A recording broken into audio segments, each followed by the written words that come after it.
Good afternoon, everybody. I want to start this afternoon by thanking Pam. She is a great friend of mine, a great friend of the President's, and has been a great patriot to this country. Over the past 13 months, Attorney General Bondi did an incredible job tackling violent crime, drug cartels, and reforming this department. Our streets are safer because of Pam's vision and her commitment to justice. It has been an honor to serve with her, and I know that what she has coming up next, we will continue to hopefully be able to work together. Every day, Department of Justice investigators and prosecutors work to punish those who commit fraud.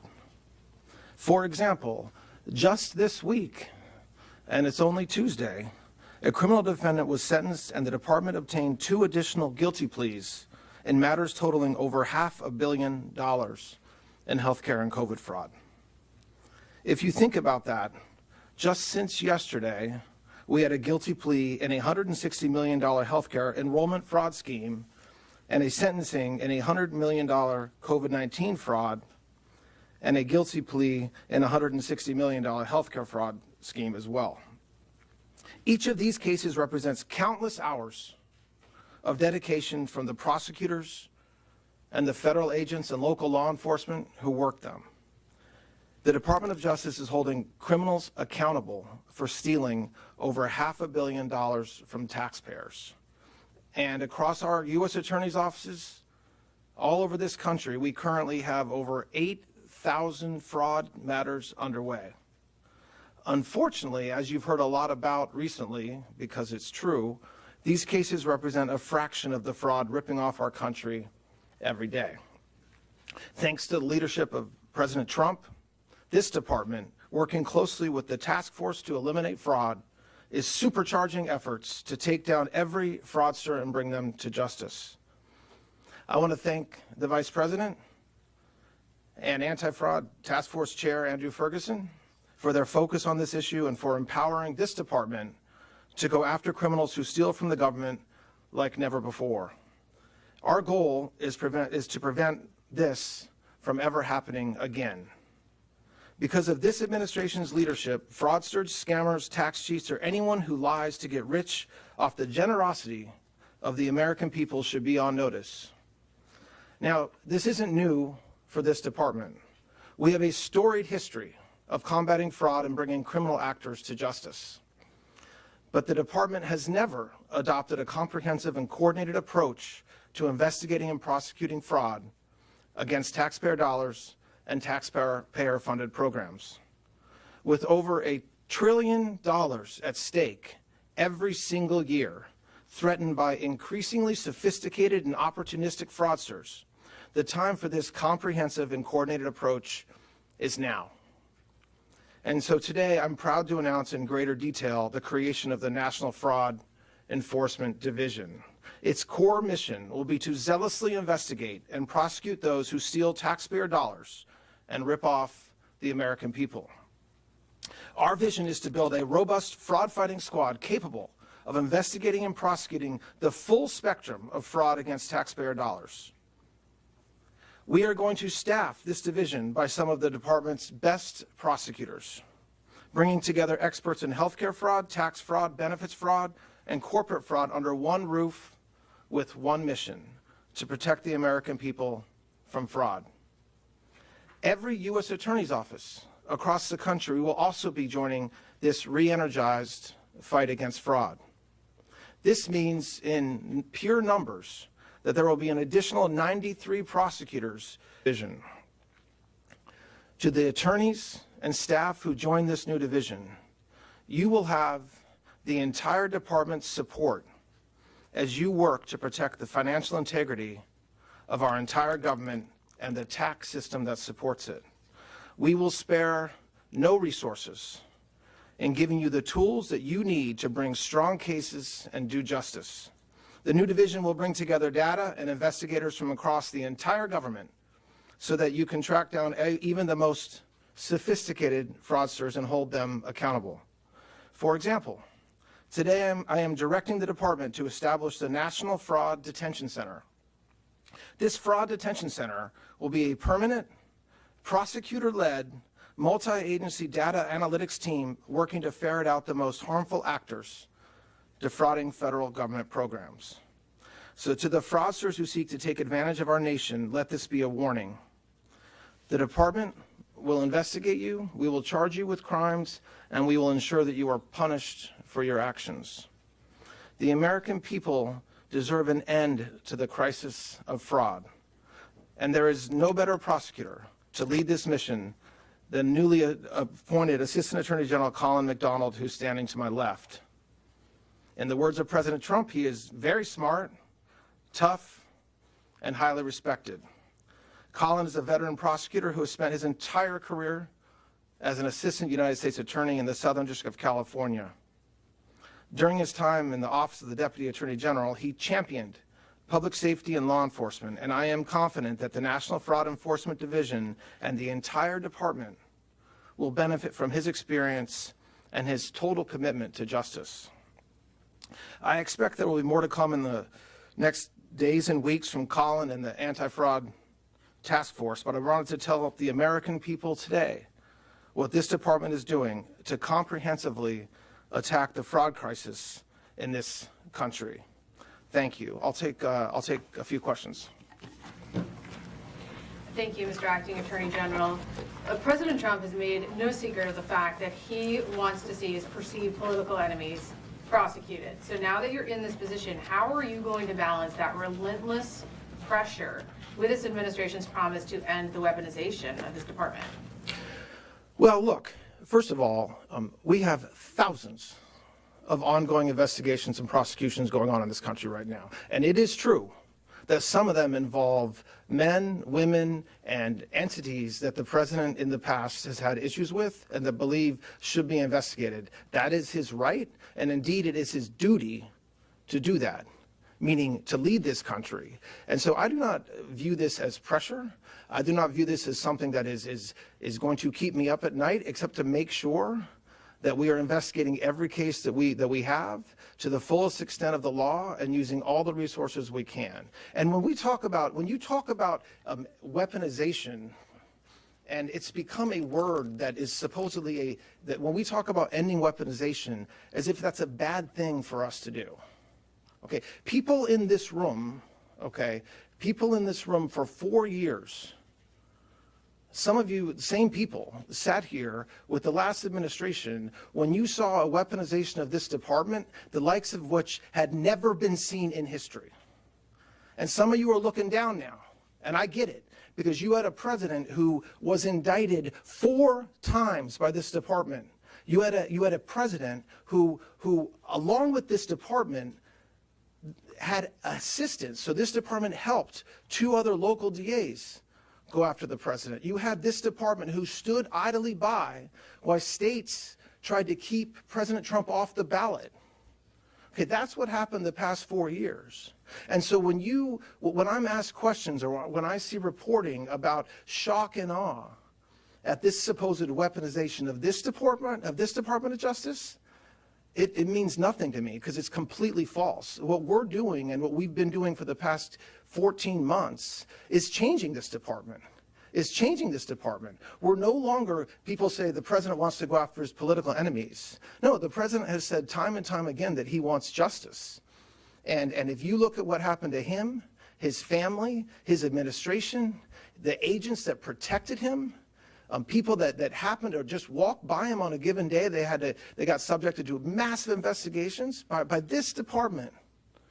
So I understand the question, and I understand the pretty constant role of the media that somehow this department is weaponizing itself, but it happens not to be true. We have tens of thousands of prosecutors all over this country putting bad guys in jail. Okay, that's something that wasn't happening like it should have been happening for the past 4 years. That's going to happen tomorrow, and it's going to happen in the coming days. She lost her job, though, because she was not successful in that pursuit? You read the same exact communication from the president that I did. Pam Bondi is a trusted friend of President Trump's, will remain so. And no, nobody has any idea why the Attorney General is no longer the Attorney General and I'm the acting Attorney General, except for President Trump. Two questions. One, kind of housekeeping. Since you are announced as the acting Attorney General today, when is Pam Bondi's last day on the job? And is this a position that you would like full-time? So there's a bunch of questions there. So I am the acting Attorney General. As far as Pam Bondi's last day on the job, I'm the acting Attorney General. I'm going with her. We're traveling together tomorrow to a pre-scheduled event. So she'll be with me tomorrow. We've been regularly communicating over the past several days for an appropriate transition. She is very much a big supporter of this department, like she was last Thursday morning. She remains the same, and I expect that will continue. As to whether or not I want this job, I did not ask for this job. I love working for President Trump. It's the greatest honor of a lifetime, and if President Trump chooses to keep me as acting, that's an honor. If he chooses to nominate me, that's an honor.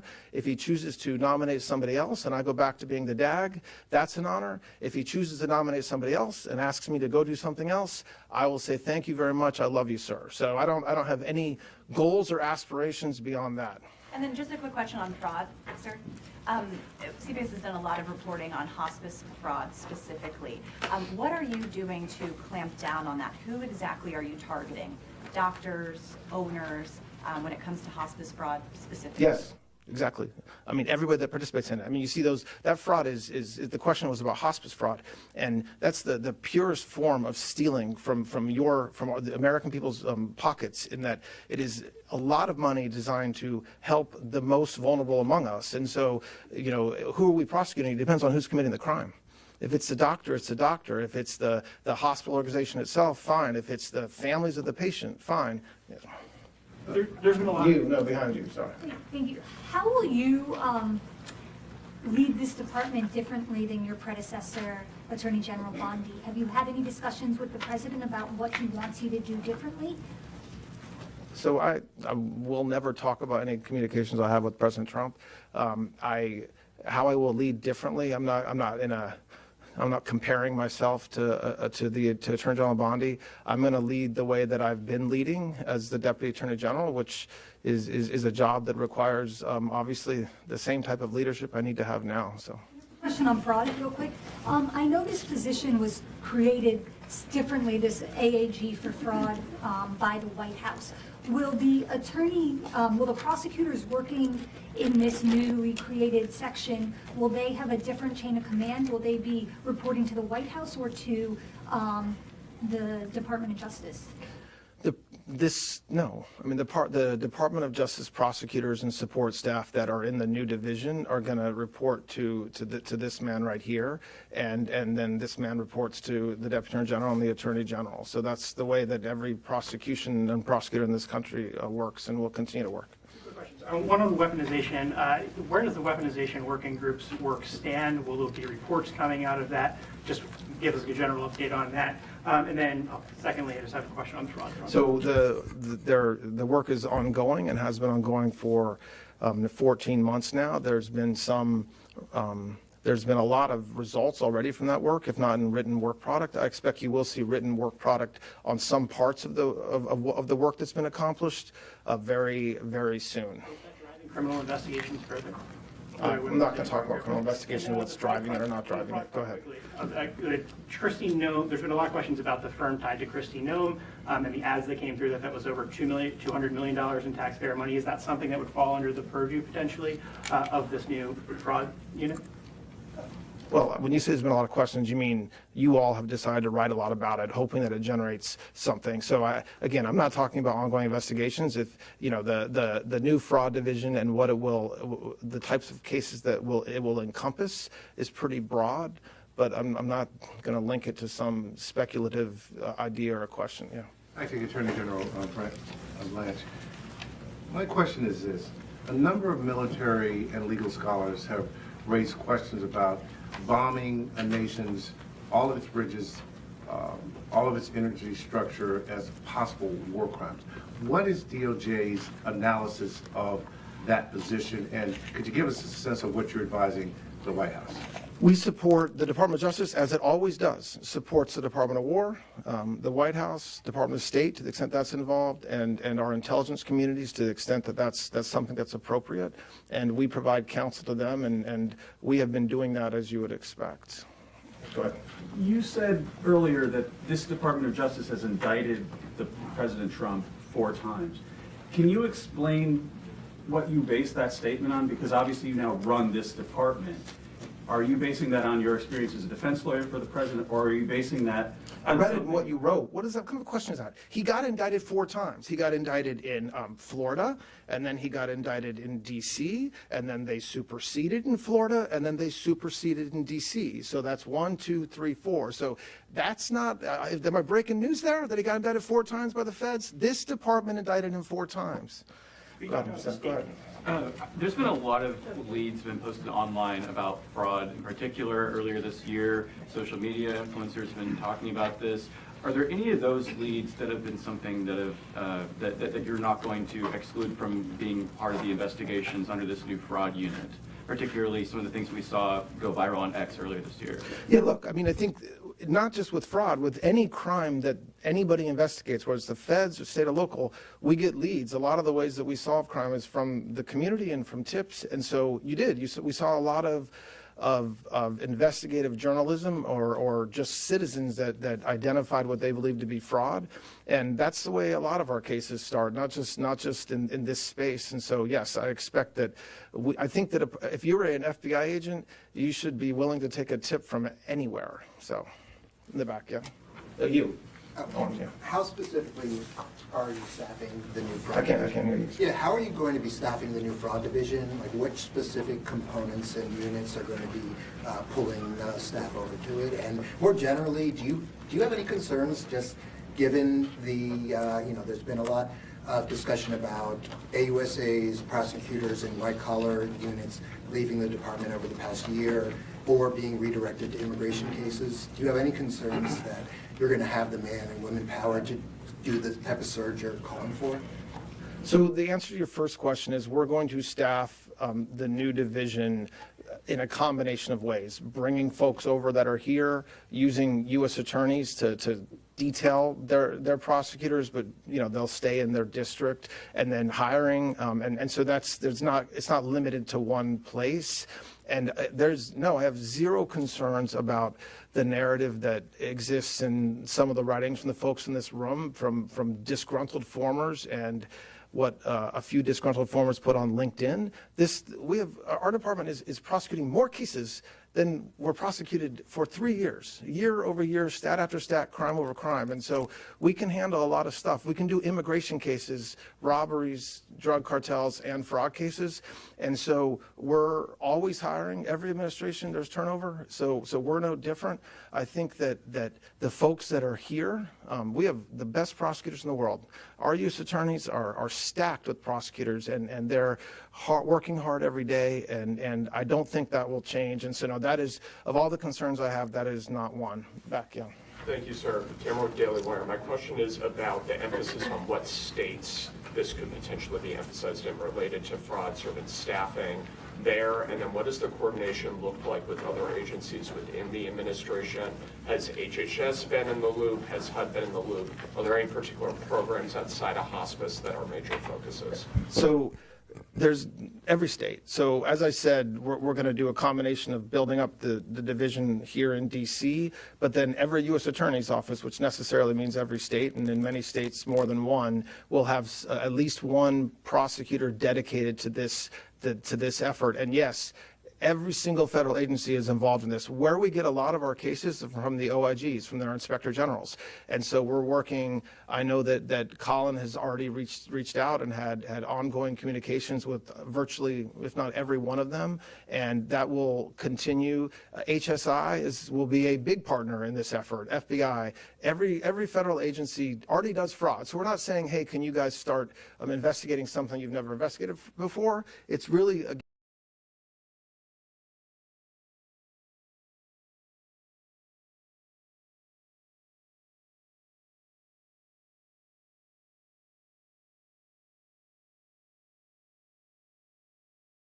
and just re-energizing us and focus a lot more energy and effort on that. It's nothing that we've seen before, and it will require a lot of coordination, and that's the goal. Yes.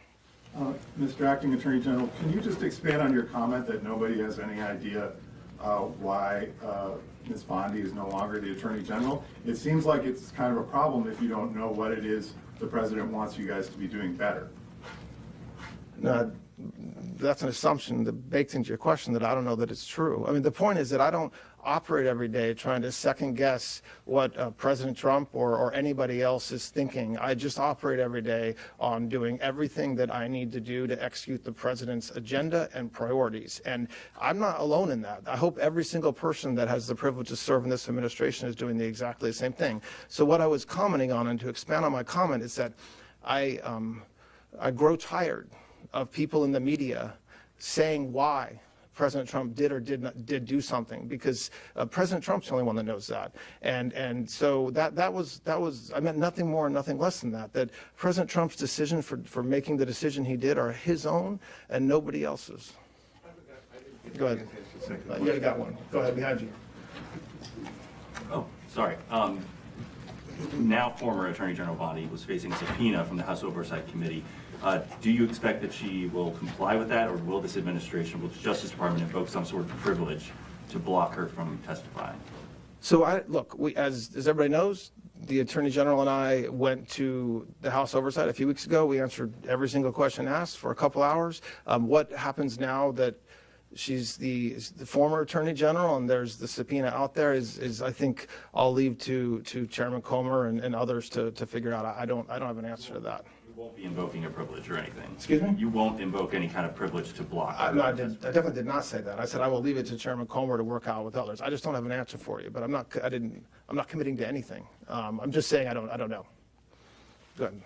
You said the other day that no prosecutor is left at the Justice Department who worked on those investigations of President Trump, and you said that Kash Patel had cleaned house at the FBI.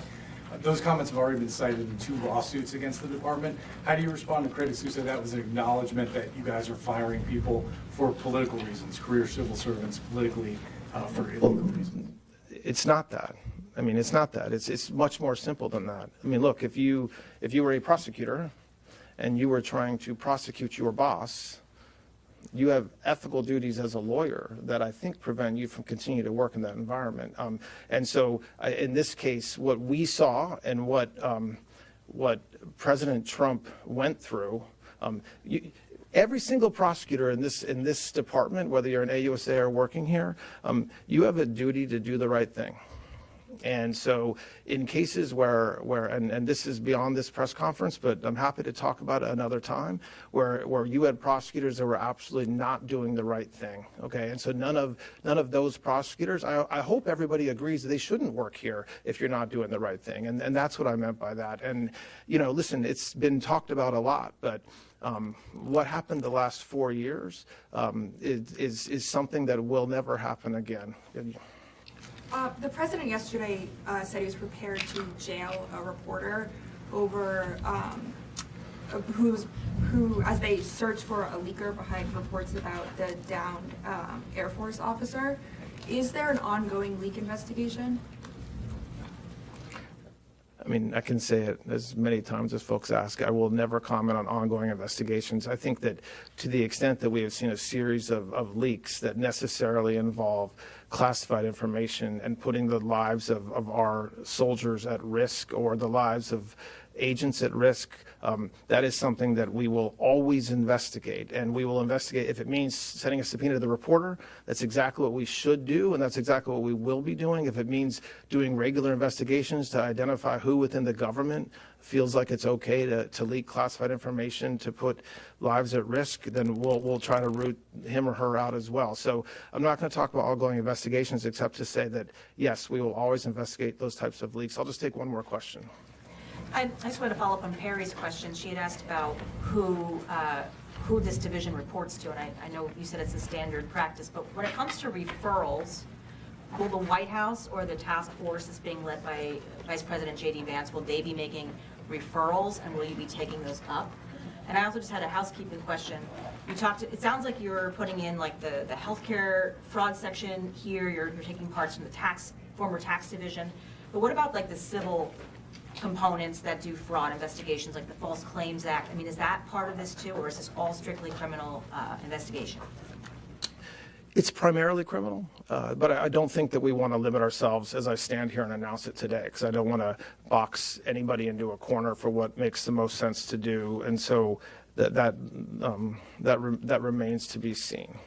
As far as the referrals go, I mean, even if you're not having an official, it's not, you're not reporting to the White House, but what if the White House or somebody in the White House says, we want you to investigate this state or this program? I mean, how do you handle that? Because historically, as you know, since Watergate, there's been a kind of a firewall, if you will, on criminal investigations between the White House and the Justice I Department. mean, that is the most false statement I've ever heard in my life. There is always communication between a president and his priorities and what the Department of Justice should be focused on and not focused on. That is not a new thing in this administration, although I know it sounds fun to say that it is. So as far as whether we would take a referral from the White House or take a referral from you even, yes. I mean, yes, if somebody knows about fraud, please tell us. And so if the President of our United States says, I have heard that there is ongoing fraud in Minneapolis, Minnesota, like any president before him, I hope that the Attorney General would absolutely say, yes, we'll investigate that. All right. I appreciate that, guys. So thank you.